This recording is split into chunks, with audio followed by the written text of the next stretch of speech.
Hello students, welcome back to my YouTube channel Study Together with Ratika, where we discuss science and maths content. आज की video में हम लोग start करने वाले हैं क्लास 9th का chapter number 15 that is improvement in food resources. तो सबसे पहले हम लोग चैप्टर की मीनिंग को देखेंगे कि what is the requirement of improvement in food resources और कौन कौन से मेथड्स हैं जिससे हम फूड के रिसोर्सेज को इम्प्रूव कर सकते हैं। सबसे पहली बात, फूड के रिसोर्सेज क्या है। फूड रिसोर्सेज मतलब वो जगहें या वो सोर्सेज जिसके थ्रू हम लोगों को फूड मिलता है। तो आपको पता है हमको फूड मिलता है by plants as well as by animals. ठीक है, प्लांट्स और एनिमल्स दोनों से ही हमको फूड मिलता है। तो इन रिसोर्सेज को हम किस तरीके से मॉडिफाई करें, कैसे करके हम इम्प्रूवमेंट करें इनमें, सो दैट जो फूड हमको मिल रहा है वो बहुत अच्छी क्वालिटी का हो। ठीक है, अब अच्छी क्वालिटी का मतलब क्या है यहाँ पे? अच्छी क्वालिटी से मतलब है एक तो जो उसकी न्यूट्रिशनल वैल्यूज़ होती है वो उनमें ज़्यादा हो। ठीक है, फूड का जो क्वांटिटी है वो भी हमें ज़्यादा मिले। अब क्या रिक्वायरमेंट है फूड की क्वालिटी या क्वांटिटी को इंक्रीज़ करने की, वो चीज़ हम लोग अभी चैप्टर में समझेंगे। ठीक है, तो सबसे पहले हम देखेंगे क्रॉप्स में और प्लांट्स में क्या डिफरेंस होता है। देखिए, प्लांट्स हम कमर्शियल लेवल पे ग्रो नहीं करवाते हैं, वो हम नॉर्मली अपने घर में ग्रो कर सकते हैं। लेकिन क्रॉप्स का मतलब है जिसको हम कमर्शियल लेवल पे ग्रो करें, मतलब एक बड़ी फील्ड में हमने जो पेड़ पौधे लगाए हैं जिसमें से ग्रेन्स का हम लोग को प्रोडक्शन मिलेगा और उसको बेच के हमको पैसे मिलेंगे, उसको हम क्रॉप कहते हैं। ठीक है, अब ये क्रॉपिंग करने के अलग अलग मेथड्स होते हैं, वो सारी चीज़ें हम चैप्टर के अंदर पढ़ेंगे। अभी मैं जस्ट आपको एक इंट्रो दे रही हूँ। ठीक है, तो यहाँ पे हम लोग देखेंगे क्रॉप की जो वैरायटी है उसमें कैसे इम्प्रूवमेंट करना है, उसका जो प्रोडक्शन है मतलब कितना ईल्ड है, कितना प्रोडक्शन है, वो कैसे हमको इम्प्रूव करना है और उसको किस तरीके से हमको प्रोटेक्ट करना है। तो ये सारी चीज़ें हम लोग इस चैप्टर के अंदर पढ़ने वाले हैं। ठीक है, तो सबसे पहले स्टार्ट करते हैं कि what is the need of the crop improvement. हम क्रॉप्स को इम्प्रूव क्यों कर रहे हैं? आपको पता है कि population day by day increase हो रही है। ठीक है, तो जब पॉपुलेशन इंक्रीज़ होती है, फॉर एग्जांपल एक घर है, ठीक है, उस घर में only 4 members are there. On the other hand एक दूसरा घर है जिसमें 8 मेंबर्स हैं। ठीक है, अब 8 मेंबर्स होने की वजह से यहाँ पे फूड का जो डिमांड होगा वो थोड़ा कम होगा and as compare to this one, इस फैमिली में फूड का डिमांड ज़्यादा होगा। फूड का डिमांड जैसे जैसे इंक्रीज़ होता है तो उसका सप्लाई भी इंक्रीज़ होना चाहिए। ठीक है, तो सप्लाई को इंक्रीज़ करने के लिए हम लोगों को क्रॉपिंग के टेक्निक्स चेंज करने पड़ेंगे और ऐसे टेक्निक्स लाने पड़ेंगे, ऐसे टेक्निक्स को यूज़ करना पड़ेगा जिसकी वजह से क्रॉप्स हमको जो मिल रहा है उसकी वैरायटी भी बहुत अच्छी हो, उसमें न्यूट्रिशनल लेवल भी अच्छा हो और उसका उत्पादन मतलब जो प्रोडक्शन है वो भी बहुत ज़्यादा हो। ठीक है, हमारे फूड में कुछ न्यूट्रिएंट्स होते हैं या आप कह सकते हैं कंपोनेंट्स ऑफ फूड। इस पर क्वेश्चन ज़रूर आता है that what are the components of food. ये आप जब क्लास 5th में रहे होंगे या 6th में रहे होंगे तब भी आपने ये डेफिनेटली पढ़ा होगा, लेकिन अब क्लास 9th में इसको थोड़ा सा अच्छे वे में पढ़ना है, आपको थोड़ा मॉडिफाई कर देना है। ठीक है, तो आप देखेंगे जो कंपोनेंट्स होते हैं वो तो सेम ही रहते हैं। हर फूड में 5 टाइप के मेन इंग्रेडिएंट्स या आप कह सकते हैं कंपोनेंट्स होते हैं जिसको हम कहते हैं carbohydrates, fats, proteins, vitamins and minerals. इन सब के अलग अलग फंक्शंस होते हैं।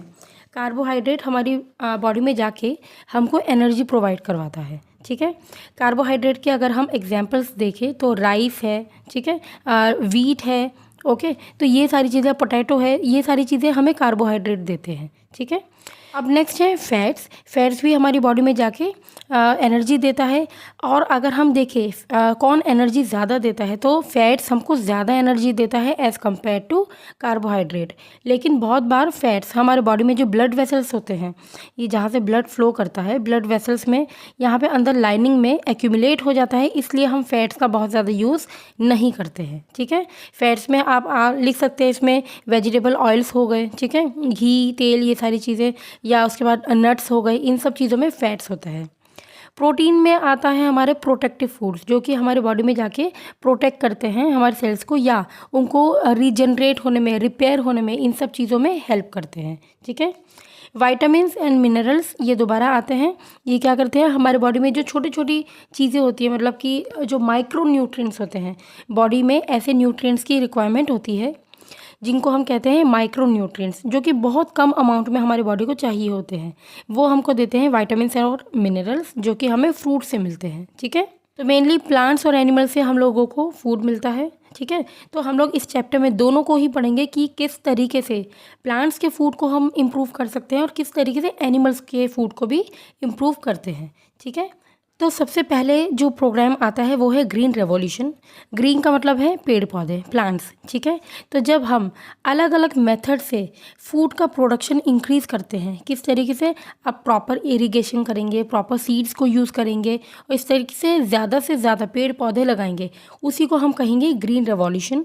क्योंकि पेड़ पौधे जितने ज़्यादा लगेंगे उससे हमें ज़्यादा से ज़्यादा अमाउंट में फूड मिलता है, राइट। तो दिस इज़ ग्रीन रेवोल्यूशन।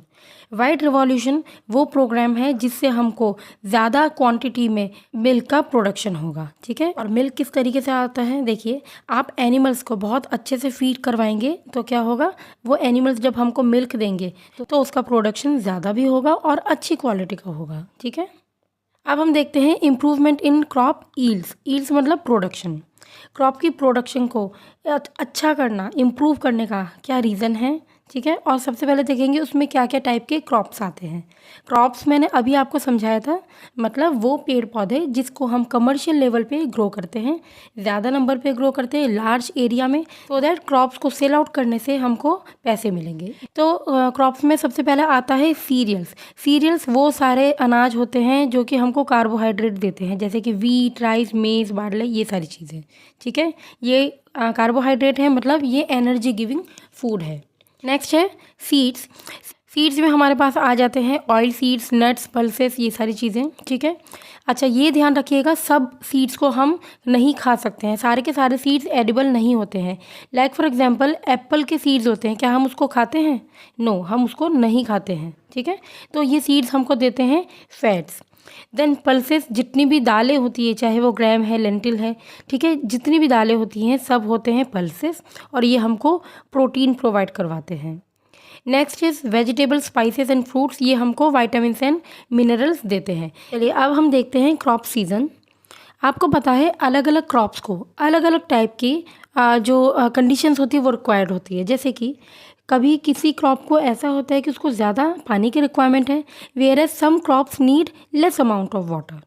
कुछ क्रॉप्स को सॉइल अलग अलग टाइप का चाहिए होता है, किसी को सैंडी चाहिए होता है, किसी को क्ले चाहिए होता है। ठीक है। किसी को ज़्यादा बारिश चाहिए, किसी को कम बारिश चाहिए। तो ये अलग अलग टाइप के क्रॉप्स होते हैं। तो the first one is kharif season, या आप कह सकते हैं खारिफ क्रॉप्स।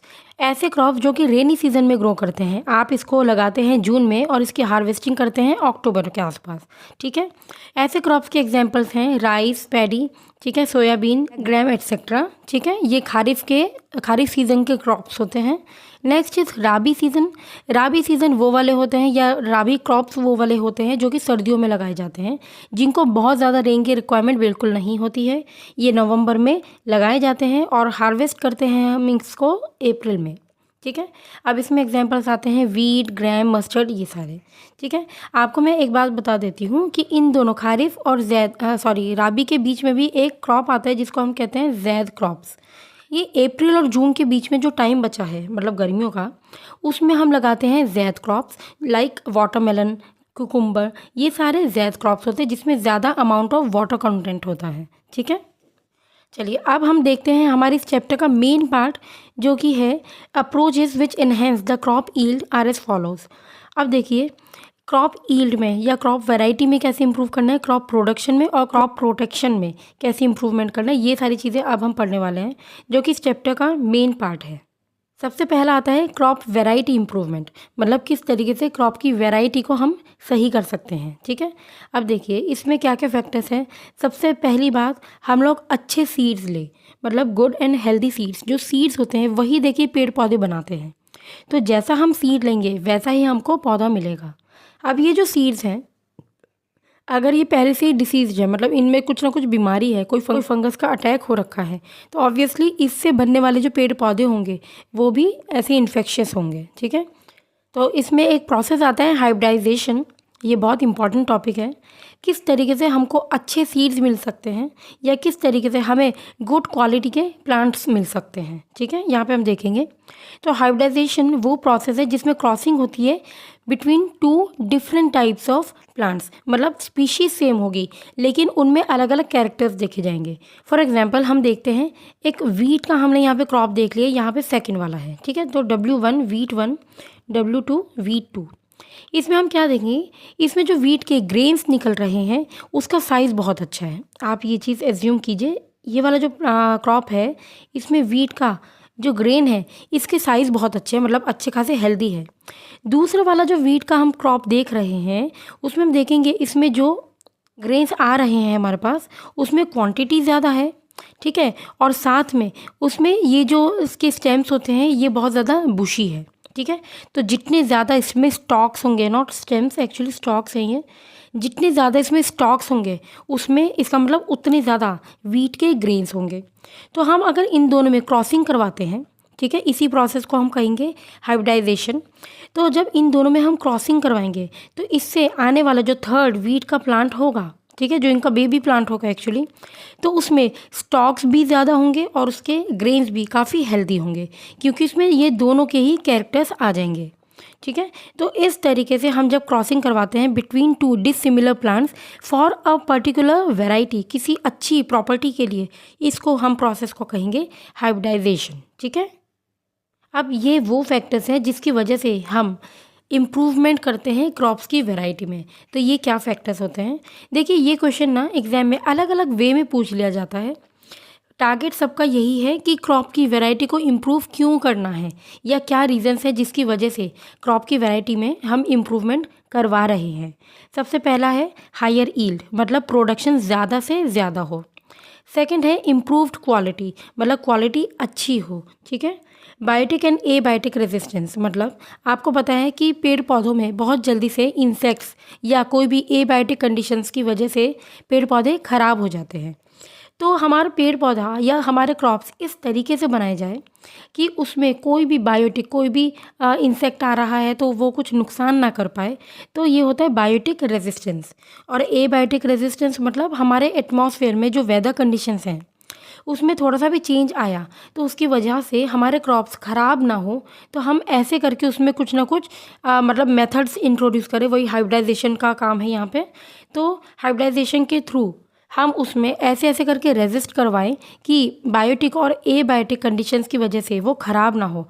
इसको हम कहेंगे biotic and abiotic resistance. Next is wider adaptability, मतलब वो अलग अलग कंडीशन में बहुत अच्छे से ग्रो कर पाए। वो अलग कंडीशंस की वजह से उसका जो ग्रोथ है वो सप्रेस ना हो पाए, वो रुक ना पाए, वो ग्रो करता रहे, ठीक है। This is known as adaptability.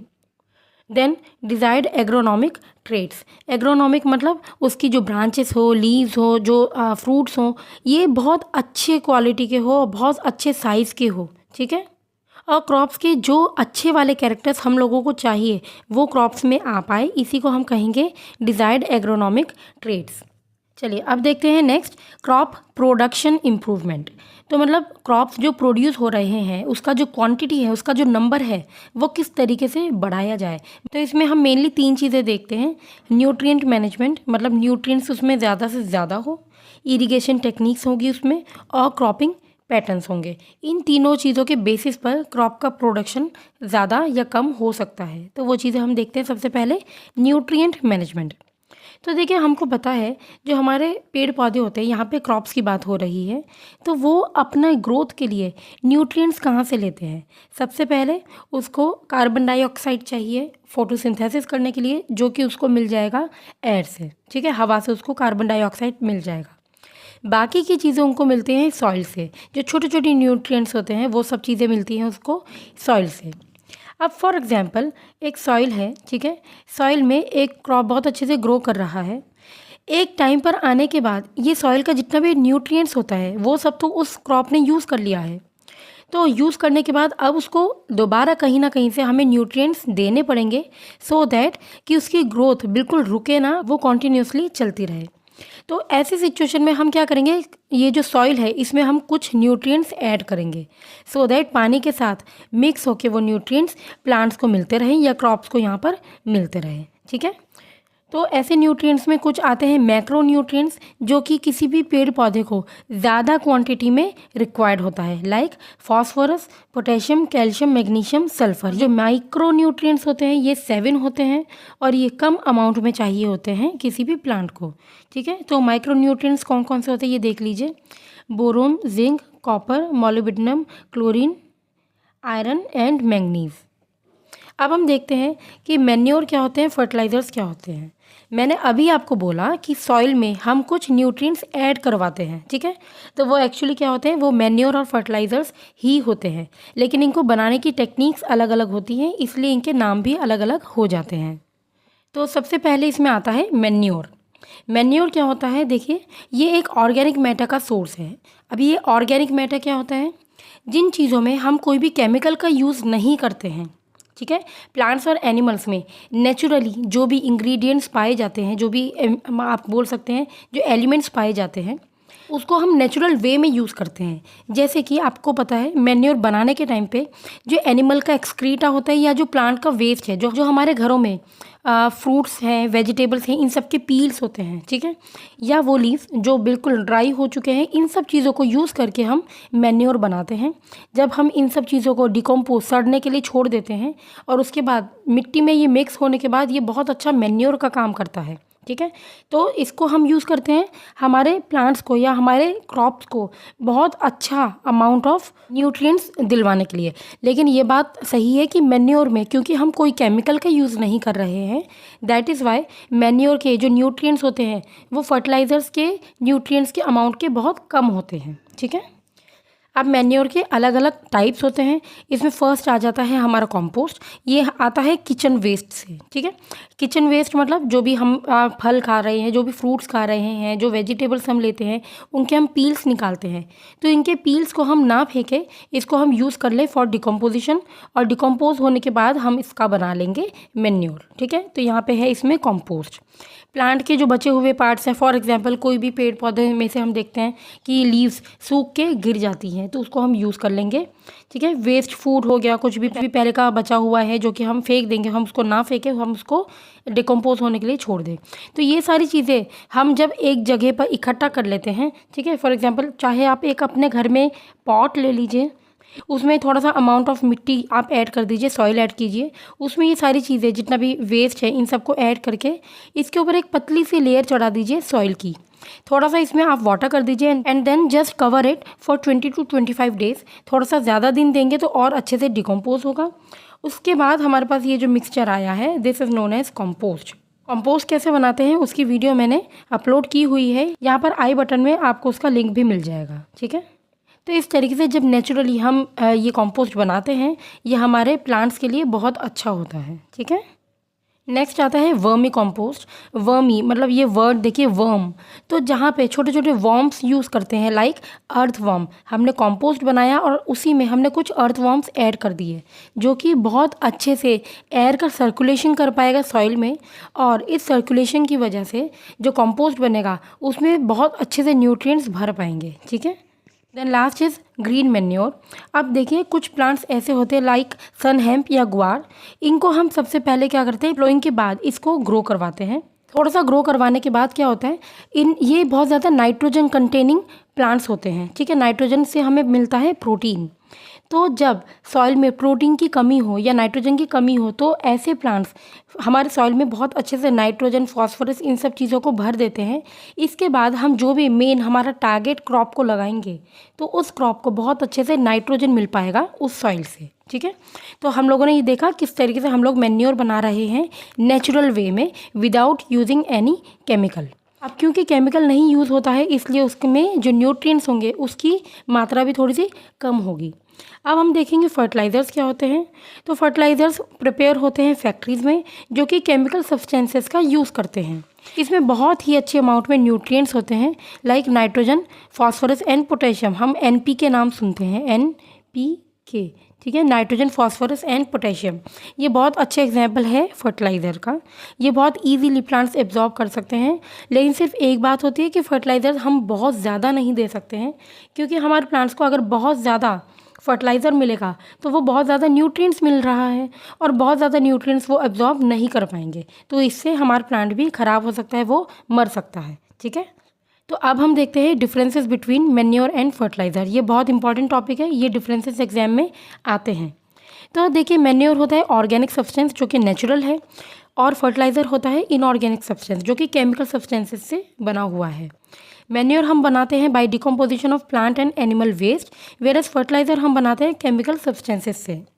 Manure में amount of nutrient is less, nutrients कम होते हैं और फर्टिलाइज़र में ज़्यादा होते हैं। ठीक है, अब क्योंकि मैन्योर्स को हम नेचुरली बना रहे हैं, दैट इज़ वाई उसमें हमारा कुछ अलग से खर्चा नहीं होता है। ठीक है, इसलिए वो चीप होता है, सस्ता होता है बहुत ज़्यादा। वेयर एज केमिकल्स का यूज़ जहाँ पे होगा वो थोड़ा कॉस्टली होता है प्रोसेस, इसलिए हम मार्केट से जब फर्टिलाइज़र्स खरीदते हैं वो भी हम लोगों को थोड़ा महंगा मिलता है as compare to manure. Manures plants में बहुत धीरे धीरे करके एब्जॉर्ब होता है क्योंकि वो वाटर के साथ इतना ज़्यादा सॉल्युबल नहीं होता है। ठीक है, वेयर एज फर्टिलाइज़र बहुत इजीली डिज़ोल्व हो जाता है वाटर में और उसके बाद बहुत अच्छे से ईजी प्लांट्स उसको एब्जॉर्ब भी कर लेते हैं। ठीक है, अब मैन्योर जो होते हैं इसको ट्रांसपोर्ट करना बहुत ईजी है, वेयर एज फर्टिलाइज़र्स को ट्रांसपोर्ट करने में थोड़ी सी दिक्कत आती है। ठीक है, next is irrigation methods. Irrigation का मतलब है जब हम वाटर करते हैं, किसी भी क्रॉप को हम पानी का सप्लाई दे रहे हैं या पानी दे रहे हैं, that is known as irrigation. ठीक है, तो यहाँ पर मैंने आई बटन में आपको एक वीडियो का लिंक दिया है, आप उसको पहले, वो शॉर्ट सा वीडियो है उसको एक बार आप देखिए, उसके बाद आप यहाँ पे ये इरिगेशन की टेक्निक्स पढ़िए, आपको बहुत हेल्प मिलेगी इस वीडियो से। Now let's see methods of irrigation. Irrigation मैंने अभी आपको डिफाइन किया था कि जब प्लांट्स को वाटर हम देते हैं, इस मेथड को हम कहते हैं इरिगेशन। इसमें सबसे पहला है वेल्स। वेल्स मतलब छोटे छोटे, जैसे हम देखते हैं हम गाँव वगैरह में भी वेल्स बनते हैं जिसमें पानी भरा हुआ रहता है और वहाँ से हम पानी निकाल निकाल के प्लांट्स को देते रहते हैं। तो यहाँ पे एक होता है डग वेल। ठीक है, डग वेल वही होता है जिसमें छोटा सा हमने गड्ढा कर लिया और उसके बाद with the help of bullocks हो गया, उनसे हम पानी निकाल निकाल के क्रॉप्स को देते रहेंगे। दूसरा मेथड होता है ट्यूब वेल्स का, जिसमें ज़्यादा amount of water is accumulated, और ये ट्यूब वेल में हम मोटर यूज़ करते हैं जिससे कि अंडरग्राउंड का बहुत सारा पानी हम यूज़ करके क्रॉप्स को दे पाए। ठीक है, नेक्स्ट इज़ केनाल। केनाल क्या होता है, रिवर से कटने वाली पतली पतली स्ट्रीम्स हो जाती है जिसको हम कैनाल्स कहते हैं। ये पानी जहाँ जहाँ पे एग्रीकल्चरल हमारा लैंड होगा वहाँ वहाँ की तरफ जाता है और वहाँ से हम पानी दे देते हैं अपने क्रॉप्स को। इसके बाद आता है river lift system. River lift system मतलब जहाँ पे हम पानी को लिफ्ट करके, मतलब एक जगह से उठा के दूसरी जगह पर ट्रांसफ़र करके आएंगे। तो ये मेनली वहाँ पे बनता है जहाँ आसपास रिवर होता है और उसी के आसपास हमारा एग्रीकल्चरल लैंड होगा। ठीक है, तो with the help of pumps हम रिवर से पानी उठा के दे देंगे अपने क्रॉप्स को। नेक्स्ट आता है टैंक्स। टैंक्स बहुत छोटे छोटे रिजर्वायर्स होते हैं। रिजर्वायर मतलब जहाँ पर हम पानी इकट्ठा कर सकते हैं। तो छोटे छोटे रिजर्वायर्स होते हैं जहाँ से पानी लेके हम क्रॉप्स को दे सकते हैं। तो देखिए, सबका टारगेट वही है कि पानी रखना है, पानी उनको क्रॉप्स तक पहुँचाना है, लेकिन ये डिपेंड करता है हम कौन सा सोर्स यूज़ कर रहे हैं कौन से टाइप के क्रॉप के लिए। अब जिन क्रॉप्स को बहुत ज़्यादा वाटर की रिक्वायरमेंट होती है वहाँ पे हम यूज़ करते हैं ट्यूबवेल वाला मेथड या रिवर लिफ्ट सिस्टम, और जहाँ पे कम क्रॉप्स को कम पानी की रिक्वायरमेंट होती है वहाँ पे हम टैंक्स को यूज़ कर सकते हैं। ठीक है, तो अब नेक्स्ट आता है रेन वाटर हार्वेस्टिंग। तो आपको पता है जो हमारे रेन के साथ पानी आता है, मतलब जो रेन में वाटर होता है, ये बहुत प्योर होता है और हमारे पेड़ पौधों के यूज़ के लिए ये बिल्कुल परफेक्ट होता है। तो इनको हम कलेक्ट कर लेते हैं कहाँ पर, बड़े बड़े टैंक्स में, या हमारे घर की छत होती है वहाँ पे भी हम इसको कलेक्ट कर सकते हैं। इस पानी को हमें फेंकना नहीं है, इसको हम यूज़ कर सकते हैं फॉर फर्दर यूजेस। ठीक है, इसकी वजह से क्या होता है, जो सॉइल इरोजन होता है वो भी बिल्कुल प्रिवेंट हो सकता है। क्योंकि मान लीजिए कोई एक ग्राउंड है, ठीक है, खाली एरिया है, इस ग्राउंड पे अगर पानी गिरता है तो ग्राउंड की मिट्टी पानी के साथ चली जाती है, जिसको हम कहते हैं सॉइल इरोजन। अगर यहाँ पे हमने एक टैंक बना दिया, इसको थोड़ा सा गड्ढा करके अच्छे से हमने एक टैंक बना लिया, ये यहाँ पे कोई बिल्डिंग खड़ी कर दी और यहाँ से हम पानी को कलेक्ट करेंगे फॉर रेन वाटर, तो इससे क्या होगा, जो ग्राउंड का पानी है या ग्राउंड की जो मिट्टी है वो वेस्ट नहीं होगी और सॉइल इरोजन भी नहीं होगा। ठीक है, now the next is crop patterns, मतलब हम अलग अलग तरीके से क्रॉप्स को लगाते हैं। किसी किसी जगह पर एक क्रॉप लगते हैं और कहीं आपने देखा होगा 2 या 3 क्रॉप्स भी एक ही टाइम पर लगाए जाते हैं।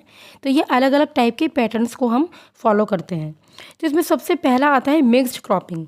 मिक्स्ड क्रॉपिंग में क्या होता है, 2 या 2 से ज़्यादा क्रॉप्स को एक साथ लगाते हैं, इस टारगेट के साथ कि अगर किसी भी केस में एक कोई भी क्रॉप खराब हो जाती है, सक्सेस नहीं होती है, तो एटलीस्ट दूसरा क्रॉप हमारे पास होगा। तो आप समझिए कभी कभी ऐसे रेनफॉल हो जाती है या कभी अलग अलग सिचुएशन में अलग अलग वेदर की कंडीशंस आ जाती हैं जिसकी वजह से क्रॉप्स फेल हो जाते हैं।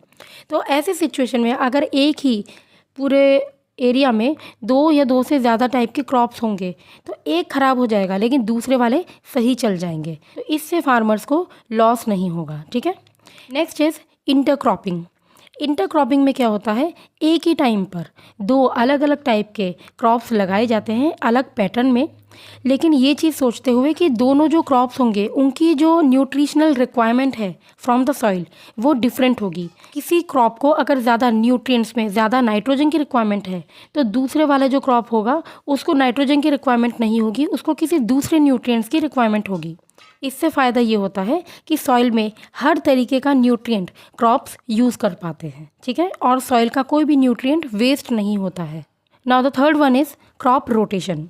इसमें क्या होता है, मान लीजिए कोई एक फील्ड है, फील्ड में एक टाइप का क्रॉप हमने लगाया है, इसकी हार्वेस्टिंग के बाद जो टाइम बचता है उसमें हम इस क्रॉप से कोई दूसरे टाइप का क्रॉप यहाँ पर लगा देंगे जिसकी रिक्वायरमेंट, न्यूट्रिशनल रिक्वायरमेंट इस वाले क्रॉप से बिल्कुल अलग होगी। देखिए इंटरक्रॉपिंग में भी ऑलमोस्ट इसी टाइप का एक सिचुएशन है, लेकिन इंटरक्रॉपिंग में एक ही टाइम पर 2 अलग अलग क्रॉप्स लगाए जाते हैं, वेयर एज क्रॉप रोटेशन में 2 अलग अलग टाइम पे 2 अलग अलग टाइप के क्रॉप्स लगाए जाते हैं। अगर हम क्रॉप रोटेशन को बहुत प्रॉपरली मैनेज करें तो एक पूरे सीज़न में, मतलब एक साल में जितने भी नंबर ऑफ मंथ्स आएंगे या हार्वेस्टिंग जो होगी तो 2 से 3 क्रॉप्स की हम हार्वेस्टिंग आराम से कर सकते हैं। ठीक है, तो इनके एडवांटेजेस क्या होते हैं, सॉइल फर्टिलिटी इज़ मेंटेन, मतलब सॉइल फर्टाइल रहता है कॉन्टीन्यूसली। अगर किसी सॉइल में हम पेड़ पौधे लगाते रहते हैं तो उसकी फर्टिलिटी मेंटेन रहती है। अगर हम किसी सॉइल को ऐसे ही छोड़ देते हैं ड्राई कंडीशन में तो उसके जो न्यूट्रिएंट्स होते हैं वो सब वेस्ट हो जाते हैं। ठीक है, it control paste and weeds, मतलब जो इंसेक्ट्स होते हैं जो कि प्लांट्स की ग्रोथ के साथ हिंडर करते हैं या उसको रोकते हैं, तो ये अच्छे से ग्रो नहीं कर पाते हैं ऐसे सॉइल में जो कॉन्टीन्यूसली किसी न किसी क्रॉप को हम जहाँ पे लगा के रखेंगे।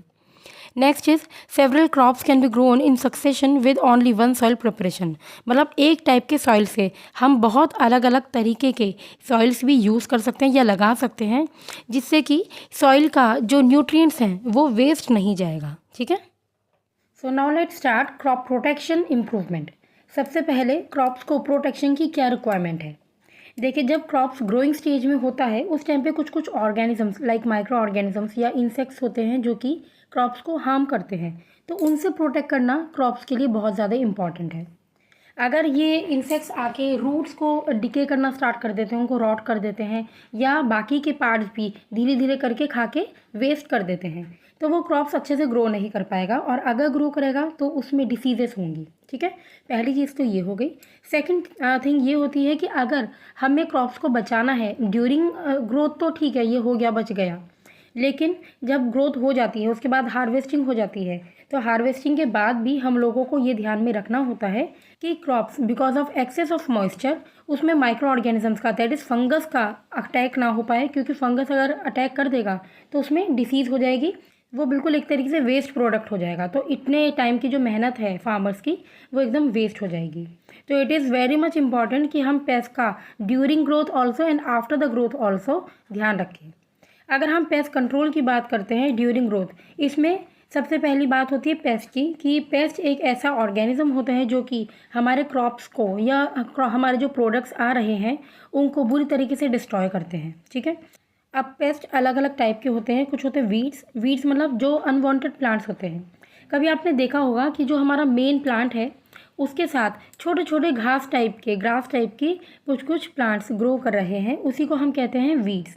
ये जो वीड्स होते हैं ये हमारे मेन प्लांट के साथ इंटरफेयर करते हैं, कॉम्पीट करते हैं for food and for space also, और जिसकी वजह से वीड्स की ग्रोथ अच्छे से हो जाती है और जो हमारा मेन क्रॉप होता है जिसको हम ग्रो करना चाहते हैं उसकी ग्रोथ रुक जाती है। इसी टाइप का एक एग्जाम्पल है वीड्स में हमारा ज़ैंथियम। नेक्स्ट है इंसेक्ट्स। तो इंसेक्ट्स आपको पता ही है वो बहुत अलग अलग तरीके से हमारे क्रॉप्स को हार्म कर सकते हैं, जैसे कि जो रूट्स होते हैं, ये स्टेम लीव्स होते हैं, इन सबको वो कट कर देते हैं। या ऐसा भी हो सकता है इंसेक्ट्स आके जो हमारा प्लांट है उसमें से लिक्विड, उसका जो फूड है जिसको हम सेल सैप कहते हैं, फूड जो होता है प्लांट्स का उसको पूरा सक कर लेते हैं। तो इस तरीके से प्लांट्स का जो फूड बना रहे हैं प्लांट्स, उनको ना मिलके वो इंसेक्ट्स पूरा कंज्यूम कर लेते हैं। इसके बाद आता है पैथोजेंस। पैथोजेंस मतलब वो ऑर्गेनिजम्स जो कि दूसरे ऑर्गेनिज्म में आके डिसीज़ कॉज करते हैं। आपको पता है कि माइक्रो ऑर्गेनिजम्स यूज़फुल भी होते हैं और हार्मफुल भी होते हैं, बट दोज माइक्रो ऑर्गेनिजम्स जो डिसीज़ कॉज करते हैं उनको हम कहते हैं पैथोजेंस, जो कि अलग अलग तरीके से ट्रांसमिट होते हैं by air, water and soil. ठीक है, ये एयर से, पानी से या सॉइल से भी हमारी बॉडी में एंटर कर सकता है और उसके बेसिस पर अलग अलग तरीके से ये अपना इफेक्ट शो करता है हमारी बॉडी में। Now the next topic is storage of grains. तो स्टोरेज का मतलब क्या है? देखिए, आपको पता है पूरे सीजन में हमने जो क्रॉप्स है, जो ग्रेन्स हैं हमारे, उनको ग्रो करवाए हैं और आफ्टर हार्वेस्टिंग हम उसको स्टोर करेंगे।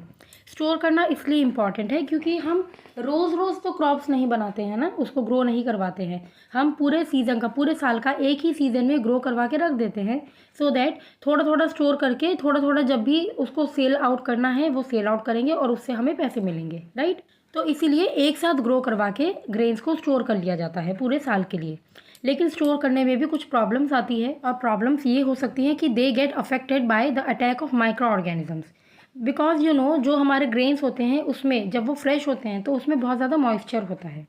बिकॉज ऑफ दिस मॉइस्चर उनमें फंगस का अटैक हो जाता है और उनमें फंगल डिसीजेस हो जाती है। ठीक है, तो इसकी वजह से हम उसको नहीं यूज़ कर सकते हैं, तो वो एक तरीके से फार्मर्स के लिए बिल्कुल वेस्ट हो जाता है। तो इसमें दो टाइप की प्रॉब्लम्स हो सकती हैं, biotic problem and abiotic problem. Biotic जब लिविंग ऑर्गेनिजम्स उस पर अटैक कर रहे हैं ग्रेन्स पर, ठीक है, उसको हम बायोटिक फैक्टर्स कहेंगे। और एबायोटिक प्रॉब्लम्स जब वेदर की वजह से उनमें कुछ प्रॉब्लम्स आ जाती है। ठीक है, अब इसमें नेक्स्ट है ऑर्गेनिक फार्मिंग, जो कि हम बाद में डिस्कस करेंगे। पहले हम इसमें किस तरीके से स्टोरेज करना है इसको पूरा ख़त्म कर लेते हैं। ठीक है, तो सबसे पहला आता है ड्राइंग। तो देखिए, जैसे ग्रेन्स हमारे पास आ गए हैं, हम उनको बहुत अच्छे से सन के सामने रख के अच्छे से नेचुरली ड्राई करते हैं, सो दैट उसमें फूड में कोई भी माइक्रो ऑर्गेनिजम्स का अटैक ना हो पाए। सेकंड होता है मेंटेनेंस ऑफ हाइजीन, मतलब जितने भी ग्रेन्स होते हैं उनको क्लीन करके उसके बाद रखा जाता है, उसमें कोई इंसेक्ट ना हो। ठीक है, पहले से कोई कंकड़ पत्थर इस टाइप की चीज़ें ना हो, वो एकदम साफ़ हो। नेक्स्ट आता है फ्यूमिगेशन। फ्यूमिगेशन में क्या होता है, ये मेनली जो लेबोरेटरीज होती है वहाँ पे भी यूज़ किया जाता है।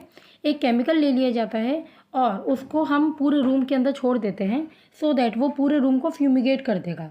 फ्यूमिगेट करने से क्या होता है, उस रूम में जितने भी माइक्रो ऑर्गेनिजम्स होते हैं वो सब किल हो जाते हैं और हम अपने जो भी स्टोर्स हैं, हमारे जो भी मतलब स्टोर करने के लिए जो भी ग्रेन्स हैं, उनको हम बहुत अच्छे से रख सकते हैं और अब उनमें कोई भी माइक्रो ऑर्गेनिजम्स का अटैक नहीं होगा।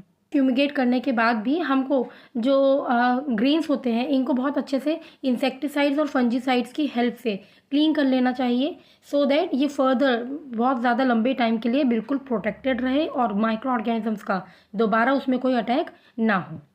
इसके बाद है स्टोरेज डिवाइसेस, मतलब कुछ ऐसे डिवाइसेस होते हैं, कुछ रूम्स बड़े बड़े हो जाते हैं या कुछ बड़े बड़े बैग्स ऐसे बनाते हैं जिसमें हम ग्रेन्स को बहुत अच्छे से स्टोर कर सकते हैं। ठीक है, गनी बैग्स होते हैं या आप देखेंगे सिलोज होते हैं, ये बड़े बड़े रूम टाइप के बनाते हैं। कुछ में हम एयर टाइट कंटेनर्स रखते हैं, एयर टाइट रूम्स रखते हैं, जिससे कि जो भी ग्रेन्स हमें स्टोर करना है उसमें माइक्रो ऑर्गेनिजम्स का अटैक नहीं होगा। Now let's see what is organic farming. देखिए, हम नॉर्मली जब क्रॉप्स ग्रो करते हैं तो हम उसमें थोड़ा अमाउंट में पेस्टिसाइड्स, फर्टिलाइजर्स ये सब ऐड करते ही हैं, जिसकी वजह से प्लांट्स की ग्रोथ तो अच्छी हो जाती है, लेकिन और दूसरी प्रॉब्लम्स हो जाती है, जैसे कि एयर पॉल्यूशन होता है, फार्मर्स को रेस्पिरेटरी डिसीजेस हो सकते हैं, या वाटर पॉल्यूशन होता है, सॉइल पॉल्यूशन होता है। तो इन सब चीज़ों को अवॉइड करने के लिए एक ऐसा फार्मिंग का टेक्निक भी होता है जिसमें हम सब नेचुरल रिसोर्सेज यूज़ करते हैं, लाइक मैन्योर हो गया, है ना, इन सब चीज़ों को यूज़ करते हैं क्रॉपिंग के लिए। लेकिन इसमें कोई भी केमिकल का यूज़ नहीं होता है और अगर होता है तो बहुत ही मिनिमम अमाउंट में होता है, जिसकी वजह से दूसरी चीज़ों में और कोई प्रॉब्लम नहीं आएगी और क्रॉप्स हमारे बहुत अच्छे से ग्रो कर पाएंगे। ये जब ऑर्गेनिक फार्मिंग से हम फार्मिंग करते हैं, क्रॉप्स ग्रो करवाते हैं, इनका कॉस्ट एक्चुअली बहुत ज़्यादा हो जाता है क्योंकि ये नेचुरल चीज़ों को यूज़ करके तब बनाते हैं। और ऑर्गेनिक फार्मिंग को करने के लिए मेहनत भी, मतलब जो आपका मैन पावर है वो भी बहुत ज़्यादा यूज़ होता है क्योंकि इसमें केमिकल्स की हेल्प से कोई भी फार्मिंग नहीं हो रही है। यहाँ पे नेचुरल प्रोडक्ट्स को यूज़ करके उसके बाद फार्मिंग हो रही है। ठीक है, तो ये सब हम लोगों ने देखे जो हमारे प्लांट के रिसोर्सेज होते हैं उनमें हम कैसे इम्प्रूवमेंट कर सकते हैं। Now let's see what is animal husbandry. आज अगर हम बात करें एनिमल फूड की, तो एनिमल फूड में हम लोगों के पास जो हम पढ़ने वाले हैं वो है कैटल फार्मिंग। ठीक है, इसके बाद आता है हमारा फिशिंग। ओके, उसके बाद आता है poultry, right, and then after that we have bee keeping. ये अलग अलग टाइप के स्टडी हम लोग करने वाले हैं और इनसे हम लोगों के पास क्या क्या फूड्स आने वाले हैं। फॉर एग्जांपल कैटल है तो कैटल से हमको मिलेगा मिल्क, फिशिंग से हमको मिलता है फ़िश, पोल्ट्री से हमको मीट भी मिलेगा, एग भी मिलेगा। वो हम देखेंगे किस तरीके से ये दो कैटेगरीज में डिवाइडेड है। एंड बी से हमको मिलेगा हनी, राइट। तो अब हम स्टार्ट करने वाले हैं हमारा main topic, that is animal husbandry. आपको पता है जब हम एनिमल्स की साइंटिफिक तरीके से उनको डोमेस्टिकेट करते हैं, मतलब अपने पास रखते हैं, उनकी रियरिंग करते हैं, उनका टेक केयर करते हैं, ठीक है, to obtain food from them, this is known as animal husbandry. ठीक है, मतलब उनको पूरी तरीके से हम मैनेजमेंट करते हैं। उनका मैनेजमेंट में क्या क्या चीज़ें आ जाती है, उनको फूड देना, उनकी टेक केयर करना, उनको कुछ डिसीज़ हो रही है तो डिसीज़ से बचाना, उसके बाद वैक्सीनेशन देना, ये सारी चीज़ें एनिमल हस्बेंड्री में आने वाली है। ठीक है, एनिमल से मिलने वाले अलग अलग टाइप के फूड प्रोडक्ट्स हमने देख लिए हैं। 4 वाइड कैटेगरीज में ये डिवाइडेड होगा। ठीक है, चारों ग्रुप्स को हमने देख लिया है और चारों ग्रुप से मिलने वाले जो फूड प्रोडक्ट्स हैं वो भी हमने देख लिए हैं। एनिमल्स के ऊपर हम लोग इतना ज़्यादा डिपेंडेंट इसलिए हैं क्योंकि देखिए पॉपुलेशन कॉन्टीन्यूसली बढ़ रही है ना। तो इसमें फर्स्ट आने वाला है हमारा कैटल फार्मिंग। कैटल फार्मिंग या कैटल हस्बेंड्री मेनली 2 पर्पज़ के लिए किया जाता है। First is to get milk and दूसरा होता है प्लोइंग फील्ड्स। इसके बाद आ जाता है बुल कार्ट फॉर ट्रांसपोर्टेशन। ठीक है, ड्रॉट जिसको हम एक्चुअली कहते हैं, ये वो एनिमल्स होते हैं जो कि ट्रांसपोर्टेशन में हेल्प करते हैं। ठीक है, तो अगर हम देखें टाइप्स ऑफ कैटल, तो इसमें हमारे पास सबसे पहले है काऊ और बफेलो। काऊ है बॉस इंडिकस, ये इसका साइंटिफिक नेम है जो कि आपको ज़रूर पता होना चाहिए। आप लोगों के एग्जाम में MCQ पे ये वाले क्वेश्चंस आ जाते हैं। बफेलो में आएगा बॉस ब्यूबेलिस। ठीक है, ये दोनों का साइंटिफिक नेम आपको डेफिनेटली पता होना ही चाहिए। अब आते हैं कुछ animals like milch animals. Milch animals मतलब स्पेसिफिकली वो फीमेल कैटल्स जो कि मिल्क प्रोड्यूस करते हैं। ठीक है, और ये मिल्क कब प्रोड्यूस करेंगे ये आप समझ सकते हैं, जब कोई काव है वो जब काव को प्रोड्यूस करेगी तो उसमें लैक्टेशन पीरियड स्टार्ट हो जाएगा। मतलब जब कोई भी एनिमल अपने बेबी को बर्थ देता है उसके बाद नेचुरली उसके बॉडी में ऐसे हार्मोन्स प्रोड्यूस होते हैं जिसकी वजह से उनकी बॉडी से मिल्क प्रोड्यूस होना स्टार्ट हो जाता है। जब तक बॉडी से ये मिल्क प्रोड्यूस होता रहेगा इसी पीरियड को हम कहेंगे लैक्टेशन पीरियड। ठीक है, कुछ एनिमल्स होते हैं ड्रॉट एनिमल्स जो कि कॉन्टीन्यूसली वर्क करते हैं, लाइक एग्रीकल्चरल वर्क या ट्रांसपोर्टेशन वाला काम करते हैं। ठीक है, और ये वाले एनिमल्स मिल्क को प्रोड्यूस नहीं करते हैं, या आप कह सकते हैं ड्रॉट एनिमल्स वो मेल वाले जो कैटल्स होते हैं उनको हम यूज़ करते हैं। ठीक है, अब अगर लैक्टेशन पीरियड की बात मैंने आपको बता दी है कि जब भी कोई भी एनिमल बर्थ देता है तो उसकी बॉडी में नेचुरली मिल्क प्रोड्यूस करने की क्या टेंडेंसी इंक्रीज़ हो जाती है या कैपेबिलिटी हो जाती है because of the hormonal action, और वो अपने यंग वन को मिल्क फीड करवाती है। This is known as lactation period. अब जो ये लैक्टेशन पीरियड वाला टाइम होता है, इसी टाइम पर काऊ से मिल्क हम लोग लेते हैं। मतलब जब भी ये यंग वन को प्रोड्यूस करती है उस टाइम पे उनका लैक्टेशन पीरियड स्टार्ट हो जाता है। उस टाइम पे वो अपने यंग वन को थोड़ा मिल्क देती है, बाकी का मिल्क नॉर्मली पीपल लेते हैं, हम जैसे लोग लेते हैं, और उसको कंज्यूम करके हम अपनी हेल्थ का टेक केयर करते हैं। ठीक है, अब ये लैक्टेशन पीरियड जितना ज़्यादा लंबा होगा उतना ज़्यादा हम लोगों को फ़ायदा होगा, राइट। तो लैक्टेशन पीरियड को इंक्रीज़ कैसे किया जा सकता है? कुछ ब्रीड्स ऐसी होती हैं जो कि लैक्टेशन पीरियड जिनमें बहुत ज़्यादा लंबा होता है, फॉर एग्जांपल जर्सी। ठीक है, और कुछ ब्रीड्स ऐसी होती हैं जिनमें इम्यूनिटी अगेंस्ट डिसीजेस, मतलब उनका जो इम्यून सिस्टम है वो बहुत स्ट्रॉन्ग होता है, लाइक रेड सिंधी। ठीक है, जब इन दोनों टाइप के ब्रीड्स में या कैटल्स में क्रॉसिंग करवाई जाती है तो उससे आने वाला जो नया टाइप का वैरायटी है उसमें इन दोनों के ही कैरेक्टर्स देखे जाते हैं। तो इसी टाइप से नए नए वैरायटीज़ को प्रोड्यूस भी करवाना हमारे इसमें एनिमल हस्बेंड्री में हम देखते हैं कि नए नए वैरायटीज़ भी इंट्रोड्यूस करवाते रहो, उनमें नए नए कैरेक्टर्स इंट्रोड्यूस करवाते रहो और उनसे नए नए जो फूड के प्रोडक्ट्स हैं वो भी पूरा कंज्यूम करते रहो। ठीक है। Now next is care of cattle. Cattle की देख रेख कैसे करनी है, उनकी केयर कैसे करनी है। ठीक है। अगर हम क्लीनलीनेस की बात करें तो देखिए कैटल्स को जहाँ पे भी रखा जाता है वो स्पेस जो होता है, वो एरिया जो होता है वो उसको बहुत ज़्यादा क्लीन किया जाता है। वहाँ पे वेंटिलेशन अच्छा होना चाहिए। ठीक है। रेन, हीट और कोल्ड से बचा रहे। वहाँ पे जो एनिमल्स हैं उनको गर्मी भी नहीं लगनी चाहिए, ठंडी भी नहीं लगनी चाहिए। और असली बात यह है कि वहाँ पे हाइजीन रहे। ठीक है। Regular brushing of skin of cattle, क्योंकि आपको पता है कैटल्स के ऊपर बहुत सारे पैरासाइट्स आ जाते हैं, छोटे छोटे कीड़े आ जाते हैं। ठीक है, जिनको हम पैरासाइट कहते हैं। तो इन पैरासाइट से बचा के रखने के लिए उनको डेली ब्रशिंग करवाई जाती है उनकी बॉडी की, या आप कह सकते हैं उनकी जो अपर लेयर है उसको बहुत अच्छे से क्लीन किया जाता है। ठीक है।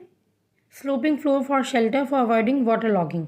जहाँ पे आप उसको केटल्स को क्लीन करेंगे तो वहाँ पे पानी जमा हुआ ना रहे, इसलिए वहाँ पे जो फ्लोर होता है बिल्कुल ऐसे करके स्लोप्स बनाए हुए होते हैं, सो दैट पानी यहाँ पे इकट्ठा ना हो, पानी कॉन्टीन्यूसली चलता रहे। क्योंकि जहाँ पे भी पानी इकट्ठा होगा वहाँ पे हाइजीन मेंटेन नहीं हो पाएगी। Next is food. किस टाइप की रिक्वायरमेंट होती है उनकी फूड की। देखिए रफ एज उनको मेनली चाहिए होता है जिसमें बहुत ज़्यादा फाइबर होगा, सो दैट उनकी बॉडी में जितने भी न्यूट्रिएंट्स जा रहे हैं वो कम्प्लीटली अब्जॉर्ब हो पाए। ठीक है। और उनको मोशन में ऐसा कुछ प्रॉब्लम ना हो। देन कंसनट्रेट्स दिए जाते हैं जिसमें प्रोटीन का कंसनट्रेशन बहुत ज़्यादा होता है। ठीक है। कुछ माइक्रो न्यूट्रिएंट्स जो कि हमारी बॉडी में रिक्वायर्ड होते हैं बहुत कम अमाउंट में, वो भी दिए जाते हैं जिसमें वाइटामिन एंड मिनरल्स आते हैं। ये मेनली यूज़ किया जाता है मिल्क की प्रोडक्शन को इंक्रीज़ करने के लिए। ठीक है। तो देखा जाए तो दो टाइप के फूड होते हैं। एक तो वो वाला फूड जो कि नॉर्मली किसी भी कैटल की ग्रोथ के लिए रिक्वायर्ड है, which is required for the normal living of the cattle. ठीक है। और दूसरा टाइप का फूड होता है अगर वो मिल्चिंग एनिमल्स हैं तो उनमें किस तरीके से मिल्क का प्रोडक्शन इंक्रीज़ किया जाए, क्योंकि लैक्टेशन पीरियड के टाइम पे जितना ज़्यादा एनिमल मिल्क प्रोड्यूस करेगी उतना ज़्यादा उस एनिमल से हम लोगों को मिल्क मिलता रहेगा। Right. Next is diseases. You know that the cattles are very much vulnerable to different types of diseases. उनको बहुत जल्दी डिसीज़ लग जाती है, मतलब बहुत ज़्यादा जल्दी उनके ऊपर पैरासाइट्स आ सकते हैं। ठीक है। कुछ ना कुछ बीमारी हो जाती है, तो उस चीज़ को किस तरीके से हम अवॉइड कर सकते हैं, क्योंकि अगर किसी कैटल को डिसीज़ हो रहा है तो उससे उसकी डेथ भी हो सकती है या उनमें मिल्क का प्रोडक्शन बहुत कम हो सकता है। तो पैरासाइट्स आपको पता है ये वो ऑर्गेनिजम्स होते हैं जिनको एक होस्ट बॉडी की रिक्वायरमेंट होती है and the host should be living. या तो ये होस्ट बॉडी के ऊपर रहते हैं या होस्ट बॉडी के अंदर रहते हैं जिससे कि वो अपना फूड ले पाए। ठीक है। तो यहाँ पे अलग अलग टाइप के पैरासाइट्स होते हैं, लाइक फ्लूक्स हो गए। ठीक है। या इसमें वॉर्म्स हो गए जो कि बॉडी के इंटेस्टाइन में प्रेजेंट होते हैं। तो ये बॉडी के कुछ अलग अलग पैरासाइट्स बॉडी के अंदर रहते हैं, कुछ बाहर रहते हैं। तो एक्सटर्नल पैरासाइट्स जो होते हैं वो स्किन डिसीजेस कॉज कर सकते हैं। इंटरनल पैरासाइट्स इंटेस्टाइन में रह के या तो फूड को पूरा ले लेंगे, फूड उनका यूज़ कर लेंगे, या लीवर में कुछ प्रॉब्लम कर सकते हैं। तो अलग अलग टाइप के डिसीजेस ये कॉज कर सकते हैं। इसके बाद नेक्स्ट आता है माइक्रोबियल डिसीजेस। ठीक है। जो कि एक ऑर्गेनिज्म या एक कैटल से दूसरे कैटल में बहुत ईजीली ट्रांसफ़र हो सकते हैं क्योंकि ये कम्युनिकेबल होते हैं। तो इन सब चीज़ों से बचाने के लिए एनिमल्स को बहुत टाइम टू टाइम वैक्सीनेशन की रिक्वायरमेंट होती है, उनको बहुत ज़्यादा क्लीनिंग की रिक्वायरमेंट होती है। ठीक है। तो अभी तक हमने देखा किस तरीके से मिल्क का प्रोडक्शन हो रहा है। नेक्स्ट हमारा टॉपिक है poultry farming. Poultry farming mainly किया जाता है एग्स के लिए या मीट के लिए। ठीक है। ये बहुत अच्छा सोर्स होता है हमारे बॉडी के लिए प्रोटीन का। ठीक है। तो सेम चीज़ पोल्ट्री फार्मिंग में भी देखी जाती है, किस तरीके से दो अलग अलग ब्रीड्स में क्रॉसिंग करवाई जाती है, सो दैट जो हमारे पास वैरायटी निकल के आएगी उसमें अलग अलग टाइप के कैरेक्टर्स हो सकते हैं। तो वो क्या क्या ट्रेट्स होते हैं या वो क्या क्या कैरेक्टर्स होते हैं। The first one is number and quality of chicks. ठीक है। जो चिक्स प्रोड्यूस होते हैं उनकी क्वालिटी बहुत अच्छी हो और उनका नंबर भी ज़्यादा हो। ठीक है। सेकेंड क्वालिटी ये हो सकती है कि जो चिक्स प्रोड्यूस होंगे वो ड्वार्फ हो। ड्वार्फ होने का फ़ायदा ये होता है कि इनकी न्यूट्रिशनल रिक्वायरमेंट बहुत कम होती है, लेकिन ये अमाउंट ऑफ मीट बहुत अच्छा प्रोड्यूस करते हैं। नेक्स्ट प्रॉपर्टी आ सकती है कि जितने भी ये ब्रॉयलर्स है, लेयर्स है, या जितने भी ये चिक्स हैंस हैं, इनको गर्मी बहुत ज़्यादा ना लगे, इनकी बॉडी टेम्परेचर के रेजिस्टेंट रहे, तो ये एक क्वालिटी आती है। ठीक है। लो मेंटेनेंस रिक्वायरमेंट हो, ये भी एक क्वालिटी होती है। तो ये कुछ कैरेक्टरिस्टिक्स देखे जाते हैं जिनकी वजह से आपस में पोल्ट्री में क्रॉसिंग करवाई जाती है इन डिफरेंट ब्रीड्स। अब हम देखते हैं ब्रॉयलर्स क्या होते हैं और लेयर्स क्या होते हैं। तो फर्स्ट आता है ब्रॉयलर्स। ये वो वाले बर्ड्स होते हैं जिनको नॉर्मली ग्रो करवाया जाता है, मतलब इनका पहले बर्थ होता है, उसके बाद 1.5 से 2 महीने तक इनको बड़ा किया जाता है, इनका टेक केयर किया जाता है। After that they are used for producing meat. इनसे हमको मीट मिलता है, ठीक है। अब इसमें क्वेश्चन आ जाता है कि 1.5 से 2 महीने ही क्यों? क्योंकि जितनी भी न्यूट्रिशनल रिक्वायरमेंट हमारी बॉडी में होता है उतना सब न्यूट्रिशन इनकी बॉडी में 1.5 से 2 महीने तक बहुत अच्छे से आ जाता है। ये फुल्ली ग्रो कर जाते हैं, जिसके बाद हम इनसे मीट को ऑब्टेन कर सकते हैं। नेक्स्ट आता है लेयर्स। ये कम से कम 20 वीक्स तक सेक्सुअली मेच्योर होते हैं, जिससे कि ये एग ले कर सके, और लेयर्स को हम यूज़ करते हैं फॉर प्रोड्यूसिंग द एग्स, ठीक है। तो हमारे पास 2 कैटेगरीज, ब्रॉडली 2 कैटेगरीज आ गई हैं। एक वो वाले बर्ड्स जो कि मीट देते हैं, इनको हम कहते हैं ब्रॉयलर। दूसरा होता है जो कि एग प्रोड्यूस करते हैं after 20 weeks from there birth, ठीक है, क्योंकि 20 वीक्स तक ही वो लोग सेक्सुअली मेच्योर होते हैं, सो दैट वो एग को प्रोड्यूस कर पाए, ठीक है। अगर हम फूड की रिक्वायरमेंट देखें इन ब्रॉयलर्स एंड लेयर्स, ब्रॉयलर्स को हाई प्रोटीन रिच फूड देना पड़ता है। विटामिन ए, विटामिन के, ये सारी चीज़ें उनके फूड डाइट में ज़रूर होनी चाहिए, ठीक है। और लेयर्स को बहुत ज़्यादा डिसीज़ कॉज हो जाते हैं, तो इसलिए उनके यहाँ पे क्लीनिंग का बहुत ज़्यादा मेन मोटिव होता है कि क्लीनिंग बहुत अच्छे से हो, उनको कोई भी डिसीज़ेस ना हो, क्योंकि उनको अगर डिसीज़ होंगे तो उनसे प्रोड्यूस होने वाले जो एग्स होंगे उनको भी डिसीज़ होंगे, ठीक है। या आप कह सकते हैं उनकी क्वालिटी अच्छी नहीं होगी। इसलिए प्रॉपर क्लीनिंग, सैनिटेशन, वैक्सीनेशन, ये सारी चीज़ें बहुत अच्छे से करवाई जाती है, सो दैट इनसे प्रोड्यूस होने वाले जो प्रोडक्ट्स होते हैं उनकी क्वालिटी अच्छी हो। बहुत बार क्या होता है ब्रॉयलर्स और लेयर्स में क्रॉसिंग करवाई जाती है, जिससे कि अगेन जो कैरेक्टरिस्टिक्स हो, जो उनमें ट्रेट्स हो, उसको इन्हेंस किया जाए। और वो क्या क्या कैरेक्टरिस्टिक्स होते हैं? वही more and better quality chicks, जो चिक्स प्रोड्यूस होंगे उनकी क्वालिटी अच्छी होगी और ज़्यादा नंबर में होगा। लो मेंटेनेंस बहुत ज़्यादा हाई ना हो। ब्रीडिंग क्यों करवाई जाती है? जिससे कि ड्वार्फ ब्रॉयलर्स प्रोड्यूस हो। ड्वार्फ का मतलब मैंने अभी आपको बताया था, वो वाले बर्ड्स जिनका हाइट छोटा होता है, हाइट कम होता है, साइज़ भी छोटा होता है, तो उससे क्या होता है जितना भी फूड में उनको फीड करवाने के लिए जितना न्यूट्रिशनल रिक्वायरमेंट होता है वो कम हो जाता है, तो हमारा एक्सपेंस कम हो जाएगा, लेकिन हमको जो प्रोडक्ट मिल रहा है वो पूरा मिलेगा, ठीक है। Now the next is fish production. हमको पता है फिश बहुत अच्छा एक हमारे पास सोर्स होता है प्रोटीन का, right. Not only protein, omega 3 fatty acids, जो कि बहुत अच्छा फैट होता है, बहुत अच्छा एनर्जी गिविंग फूड होता है। तो ये सारी चीज़ें हम देखते हैं फ़िश के प्रोडक्शन से। जब हम फ़िश का कल्चर करते हैं या फ़िश को रियरिंग करवाते हैं, उनका टेक केयर करते हैं, that is known as pisciculture. On the basis of types, fish हमारे पास 2 टाइप के होते हैं, एक होते हैं फिंड, एक होता है अनफिंड। या आप कह सकते हैं फिंड फिशेस या ट्रू फिशेस वो होते हैं जिनके पास फिन्स होते हैं, उनका पूरा वर्टिब्रल कॉलम होता है, ठीक है। And the next one is unrefined, मतलब ये शेल्ड फिशेस होते हैं जिनके ऊपर एक शेल होती है, एक अलग सी लेयर लगी हुई होती है, ठीक है। इसका बेस्ट एग्जाम्पल है प्रॉन या मॉलस्क। और ट्रू फिशेस में क्या होता है कार्टिलेजिनस और बोनी फिशेस होते हैं, मतलब जिनमें कांटे होते हैं, ठीक है। लाइक फॉर एग्जांपल रोहू, काटला, इसमें ये प्रॉन नहीं आएगा, प्रॉन इसमें आएगा, ठीक है। Okay, now on the basis of the method of obtaining fishes, fish को हम किस तरीके से कैप्चर करते हैं, ठीक है, या हमारे पास फ़िश आते कैसे करके हैं, इसके बेसिस पर भी 2 टाइप की फ़िशिंग होती है। The first one is capture fishing, second is culture fishing. Capture fishing एक नेचुरल तरीका है, नेचुरल मेथड है, जिसमें फ़िश को कैप्चर करने वाले, पकड़ने वाले जाते हैं वाटर बॉडीज़ के पास, उनके पास बहुत बड़े बड़े नेट्स होते हैं, वो नेट की हेल्प से बहुत सारे फ़िश एक साथ पकड़ के लेके आ जाते हैं। And the next one is culture fishing, जिसमें बहुत अलग अलग वैरायटी के फ़िश को लेके आते हैं और उनकी टेक केयर की जाती है, उनको ग्रो करवाया जाता है, उसके बाद उनमें ब्रीडिंग करवाई जाती है, अलग अलग वैरायटी के फ़िश प्रोड्यूस करवाए जाते हैं, and after that they are sold out, ठीक है। अब इसमें हम लोग देखते हैं कि एक एक्वा कल्चर होता है। अगर हम एक्वा कल्चर मतलब पानी का कल्चर, ठीक है, जब हम पानी में ही बहुत अच्छे एरिया में लेके, जैसे ओशन, रिवर, लेक्स, पॉन्ड्स, इन सब की हेल्प से हम फ़िश को कल्चर करें, फ़िश की ग्रोथ करवाए, that is known as aquaculture. इसी में अगर हम ओशन का पानी लेते हैं जिसमें सॉल्टी वाटर होता है, that is known as mariculture, because वो मरीन का पानी होता है, ठीक है। मरीन का मतलब होता है सॉल्टी वाटर। अब यहीं से हम लोग देखते हैं मेरीन फिशिंग क्या होती है। जब हम बहुत बड़ा सा रिजर्वायर ले लेते हैं जिसमें मेनली मेरीन वाटर होता है, मेरीन फिश में हम लोग देखते हैं ट्यूना, पॉम्फ्रेट, बॉम्बे डक, ठीक है, और इनमें बहुत ज़्यादा कॉस्टली होते हैं प्रॉन्स और ऑयस्टर्स। ऑयस्टर वो वाले फिश होते हैं जिनसे हमको मोती भी मिलते हैं, कुछ फिशरमैन ऐसे भी होते हैं जिनका लेवल बहुत अच्छा होता है, या आप कह सकते हैं वो न्यू टेक्नोलॉजीज़ को यूज़ करते हैं। तो वो यूजिंग सैटेलाइट्स या इको साउंडर्स को यूज़ करके पता लगाते हैं कि बहुत ज़्यादा क्वांटिटी में फ़िश कहाँ पे जा रहे हैं, सो दैट वो वहीं पर जाकर फ़िश को कैप्चर कर पाए। ठीक है, अब इसके बाद आता है इनलैंड फिशिंग। इनलैंड मतलब वो वाली फ़िशिंग जहाँ पे फ्रेश वाटर में हम लोग फ़िश का कल्चर करते हैं। ठीक है, ये ऐसे वाले रिजर्वायर्स होते हैं जहाँ पे रिवर का, लेक का, पॉन्ड का पानी होता है। और ब्रैकिश वाटर वो वाला होता है जो कि एस्चुरीज़ में मिलता है।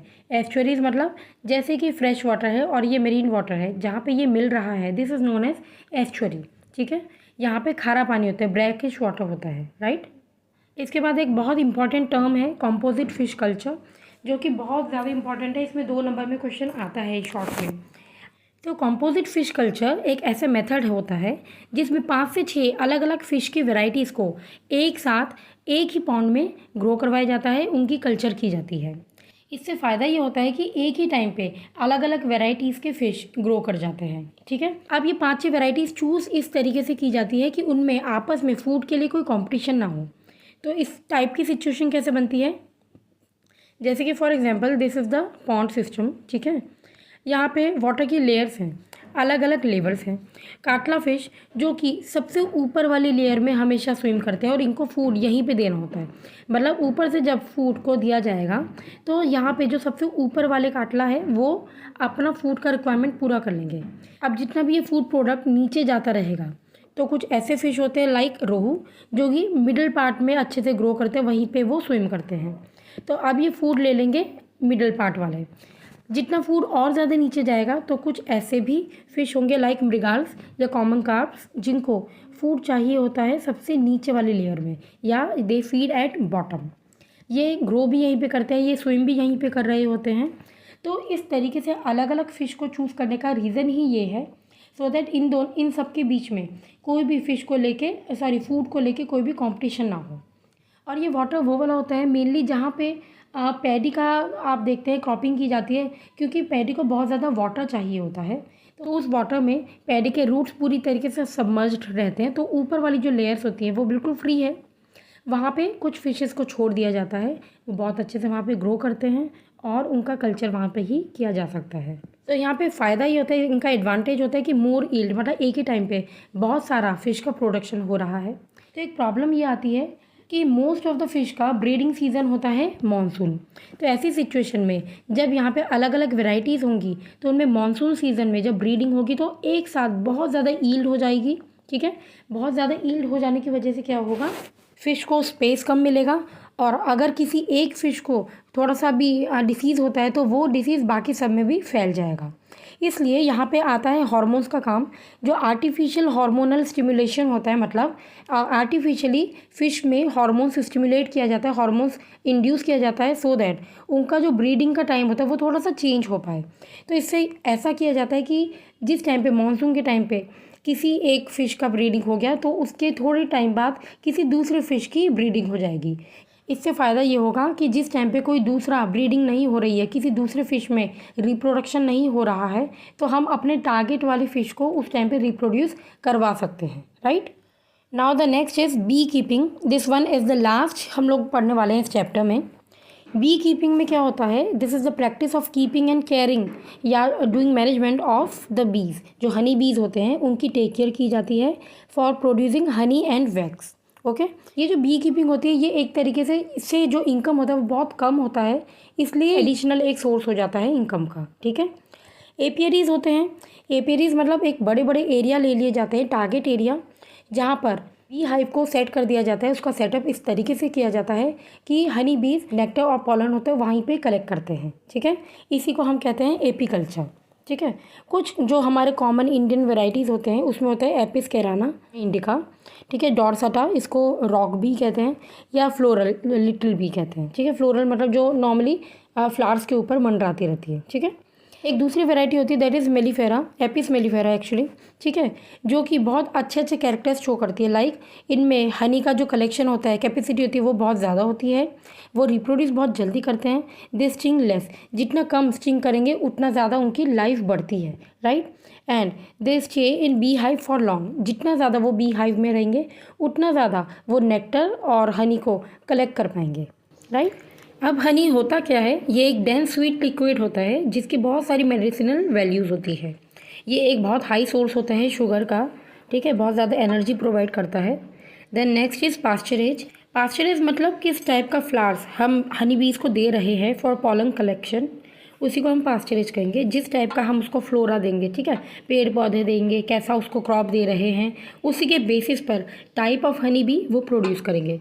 तो आप कह सकते हैं जितना अच्छा पास्चरेज, जितना अच्छा क्वालिटी ऑफ पास्चरेज हम देंगे, उतनी अच्छी हनी बी की क्वालिटी होगी। इनमें से एक टाइप होता है आलमंड हनी, जो कि कश्मीर में बहुत ज़्यादा फेमस है और वो बहुत ज़्यादा टेस्टी भी होती है, ठीक है। तो आज की वीडियो में हम लोगों ने कंप्लीट कर लिया है अपना chapter improvement in food resources.